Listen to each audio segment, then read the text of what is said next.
Village ఇక్కడ దగ్గరనే తిమ్మాయిపల్లి ఉంటుంది. అందరికీ నమస్కారం. సమయాభావం వలన పేరు పేరున చెప్పడానికి సమయం దొరికినందుకు ఒకటేసారి అందరికీ చేతులకి నమస్కారం తెలియదు. మీటింగ్ యొక్క ముఖ్య ఉద్దేశం ఏమో అభిప్రాయం చెప్పమంటారు, సూచన ఇవ్వమంటారు. సూచనలు ఇచ్చేటంత పండితులం మేము కాదని నేను అనుకుంటున్నా. మాకు అటువంటిది ఇది కాదు. మా అనుభవాలు 2-3 అనుభవాలు మాత్రం చెప్పగలుగుతున్నాం మీ అందరితో.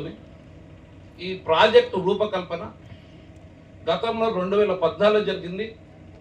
అనివార్య కారణాల వల్ల జీవో నెంబర్ 69 సస్పెండ్ చేసి ఈ గారు చెప్పినట్టు ఎక్కడి రోడ్ నీళ్ళు ఇవ్వాలనుకున్నారు.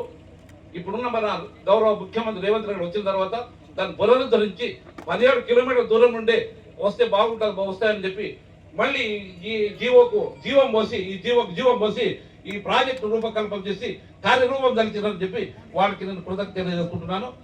రెండవది, కొంతమందికి అపోహ ఉంది, ఏమన్నా మునుగుతుందేమో, నష్టం అవుతుందేమో, ఇబ్బంది కలుగుతుందేమో. నాకు తెలిసిన కాదు ముందే మాట్లాడుకున్నాము అధికారులతో. ఎలాంటి నష్టం మన మండలం జరగదు. ఈ చెరువు ఉంది కదా నీళ్లు, ఈ నీళ్లు యథాస్థితిని కొనగిస్తారు.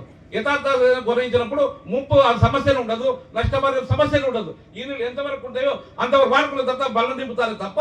కావున ఎవరు భయపడాల్సిన అవసరం లేదు. కావున ఈ ప్రాజెక్టుకు మీరందరూ చప్పట్లు కొట్టి ఆమోదం జరుగుతుందని కోరుతూ సెలవు తీసుకుంటారు.